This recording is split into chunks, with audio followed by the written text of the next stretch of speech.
नमस्कार। YouTube channel धान्य लक्ष्मी में आप सबका स्वागत है।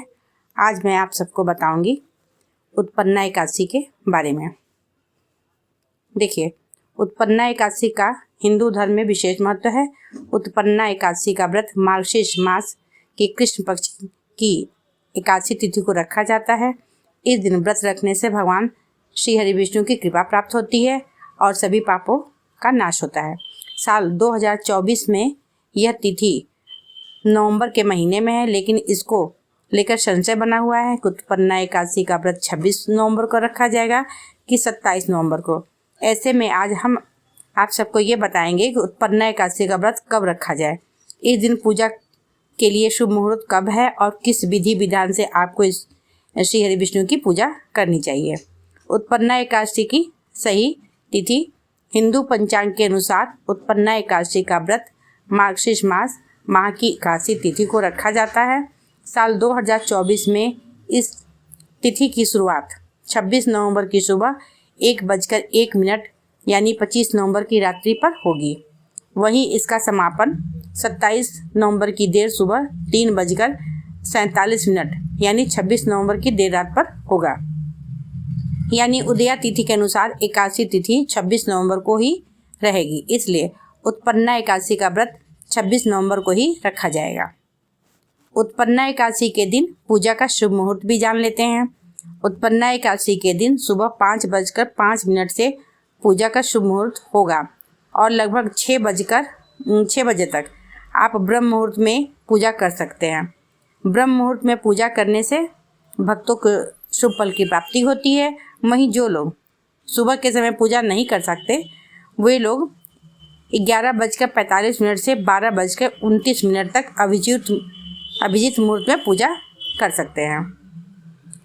अब उत्पन्ना एकादशी के दिन पूजा का शुभ मुहूर्त तो जान लिए, अब उत्पन्ना एकादशी का पारण भी जान लेते हैं, क्योंकि एकादशी का व्रत में एकादशी व्रत का जितना महत्व होता है उतना ही पारण का भी महत्व होता है।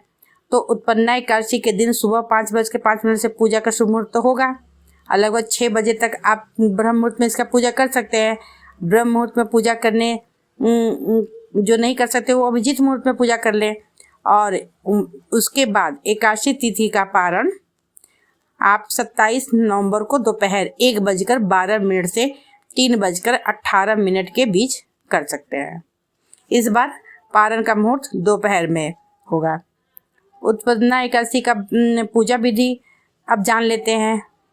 जब पूजा एकादशी का व्रत करते हैं तो सबसे पहले आपको व्रत का संकल्प लेना चाहिए। एकादशी का व्रत रखने वालों के एक दिन पहले यानी 10वीं तिथि से ही सात्विक भोजन करना चाहिए और ब्रह्मचर्य का पालन करना चाहिए।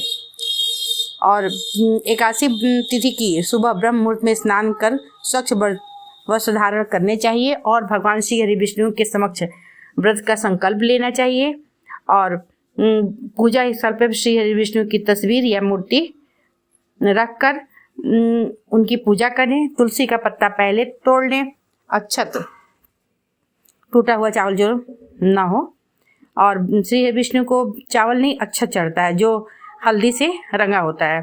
दीपक, धूप, अगरबत्ती, गंगाजल, फल फूल, नैवेद्य, पंचामृत, दही, घी, दूध, शहद और शक्कर, मतलब कि भगवान का षोडशोपचार पूजन करना चाहिए।